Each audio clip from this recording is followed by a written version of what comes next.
Chers amis, ce qui peut nous inspirer dans le pardon, ce sont des grands pardons qui ont été donnés dans l'histoire. Je donne un exemple, Jean-Paul II, Saint Jean-Paul II, qui a été victime d'un attentat.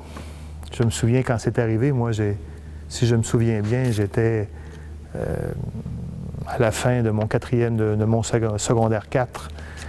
J'étais dans l'autobus et je revenais de la polyvalente et j'entends parler que Jean-Paul II a été victime d'un attentat.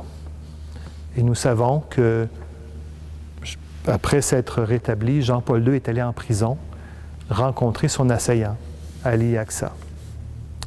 Et je pense que si vous allez sur un moteur de recherche, puis vous cherchez rencontre de Jean-Paul II avec Ali Aqsa, vous allez trouver probablement cette rencontre de Jean-Paul II avec son assaillant. Jean-Paul II lui a pardonné.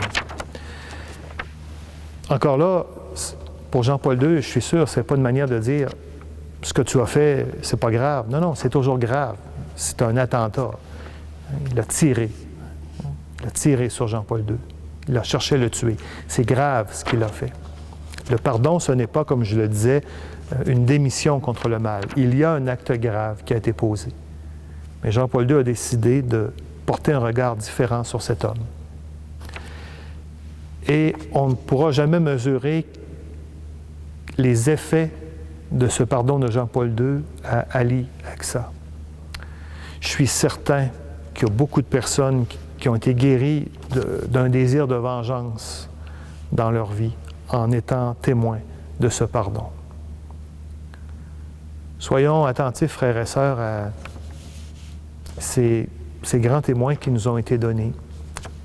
Dans l'histoire, il y a des grands pardons qui ont été donnés et qui nous montrent que l'Évangile, c'est possible, même si on sait que c'est difficile.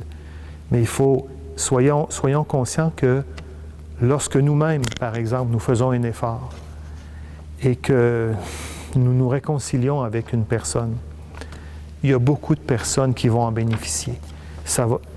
Il y a un rayonnement, parce que lorsque deux personnes se réconcilient, ça peut avoir un effet sur un ensemble de personnes. L'inverse est vrai, hein?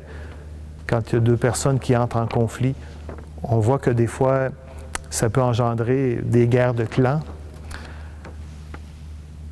L'effet, frères et sœurs, chers amis, soyons conscients de ça, de l'effet positif que peut avoir une démarche de réconciliation avec une personne.